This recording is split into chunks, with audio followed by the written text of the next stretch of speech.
Bom dia, meu nome é Eduardo Rodrigues Pinheiro, eu sou aluna do professor Lucas Alencar e estudo no Convênio A do Colégio Engels.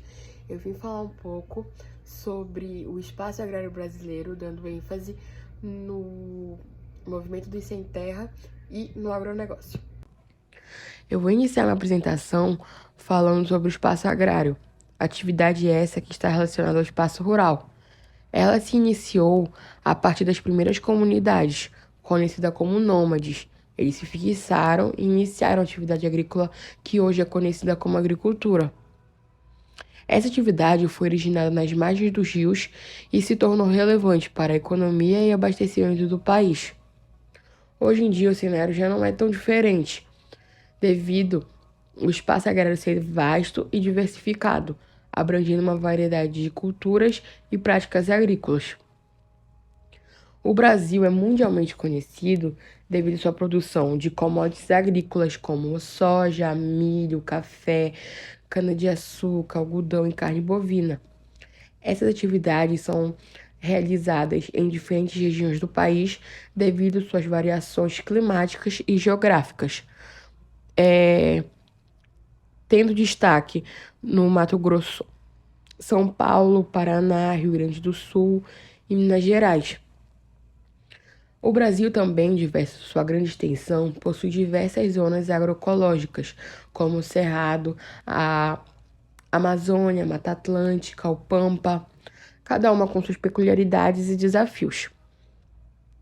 Além disso, a agricultura familiar desempenha um grande papel na produção de alimentos e desenvolvimento rurais. A agricultura também tem uma parte significativa nesse espaço rural brasileiro, transformando as matérias-primas agrícolas em produtos processados e exportáveis. Outro fator que auxilia na produção é o uso de biotecnologias, isso é, o desenvolvimento de organismos geneticamente modificados, conhecidos como transgênicos. Por exemplo, são alimentos que tiveram seu DNA modificado em laboratórios por meio de técnicas artificiais de engenharia genética. Porém, é uma grande polêmica em torno dessas consequências, pois estudos indicam que o uso desses produtos provoca um aumento de alergias e resistência a antibióticos. É válido frisar que o Brasil é um dos países que mais usa esses agrotóxicos, prática que é regulamentada por lei. Porém, é bem explícito as consequências negativas desses defensivos agrícolas, devido à sua grande presença de resíduos nos produtos cultivados e no solo, os quais permanecem no ambiente por muito tempo, o que caracteriza a sua contaminação. Bom, agora eu vou falar sobre o agronegócio no Brasil.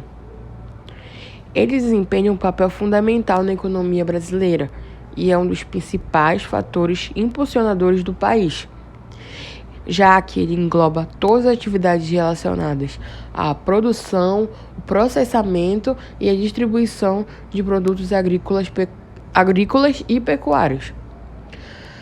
Bom, agora eu vou explicar alguns aspectos importantes sobre o agronegócio que fazem ele se manter tão importante e tão reconhecido em todo o mundo.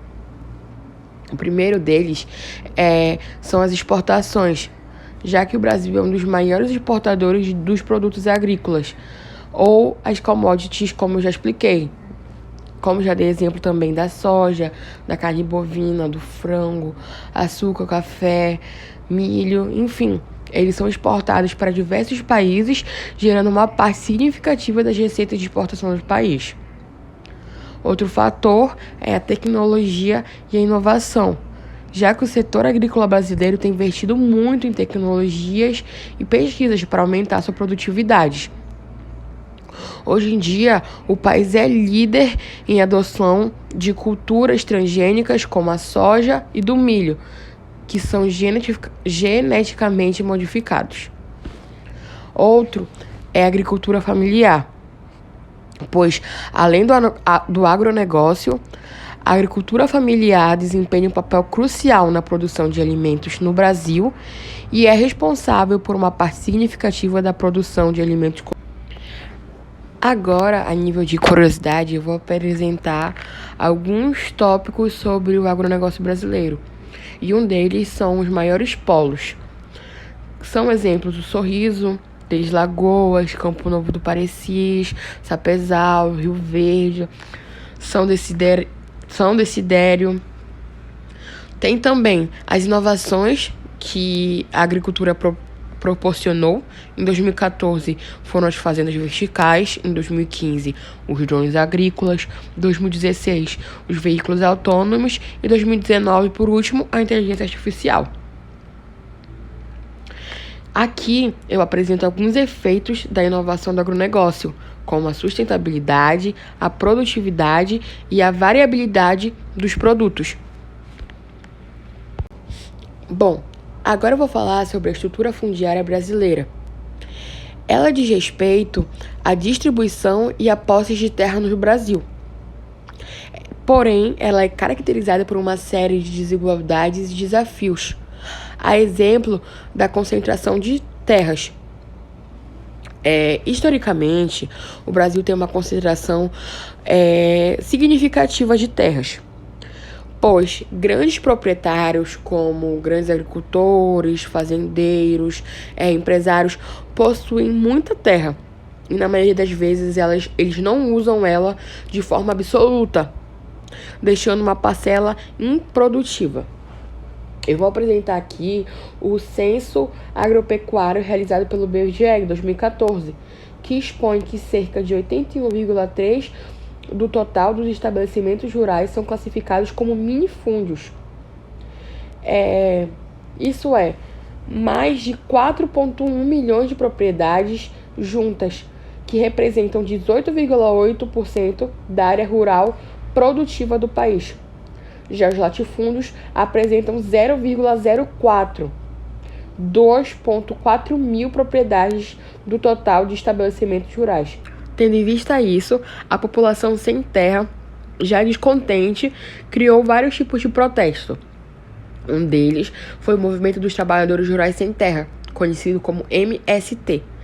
É uma das organizações mais provenientes ligadas à luta de reforma agrária no Brasil, desde sua fundação em 1984. Eles têm organizado ocupações de terra e protesto em todo o país, como uma forma de pressionar o governo para realizar as reformas agrárias e promover a distribuição de terras. Agora eu vou citar aqui alguns exemplos e eventos de revoltas dos MSTs. Um deles foi a ocupação de terra. O grupo dos MSTs é conhecido por suas ocupações de terras ociosas e improdutivas. Porém, uma das suas ocupações mais emblemáticas foi a ocupação da Fazenda Anone, no Rio Grande do Sul, em 1985, que atraiu a população do país inteiro. Outro foi o massacre de Eldorado dos Carajás, em 1996. Foi um evento trágico para a história dos MSTs e ocorreu em Eldorado dos Carajás, aqui no Pará, quando uma manifestação dos sem-terras resultou em um conflito com a polícia. 19 sem-terras foram mortos. Então, o MST é uma organização polarizada no Brasil, com alguns considerando um importante defensor dos direitos dos trabalhadores rurais e outros vendo eles como uma organização que utiliza métodos ilegais para promover suas causas. Bom, professor, esse foi meu trabalho. Espero que o senhor tenha gostado e que tenha atribuído na educação de alguém.